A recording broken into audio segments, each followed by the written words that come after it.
ஏழு ஜென்ம பாவம் தீரும் இறைவா உனை எண்ண தேவாரம் பாட அந்த ஞானம் வருமே மனம் கொள்ள. ஆதியான சிவனே சிவஜோதியான சிவனே, ஆதியான சிவனே சிவஜோதியான சிவனே.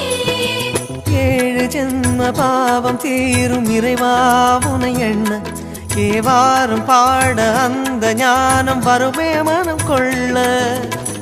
தாழும் நிலை வாராமல் காப்பவன் நீதானே, வாழும் வழி சொல்பவனே வள்ளல் பெருமானே, அண்ணாமலையானே அன்பின் பொருள் நீயே, அருணாச்சல சிவனே ஆற்றல் வடிவோனே, சக்தியின் கலையாய் பக்தியின் நிலையாய் தோன்றும் சுடரோனே, உண்ணாமுலையின்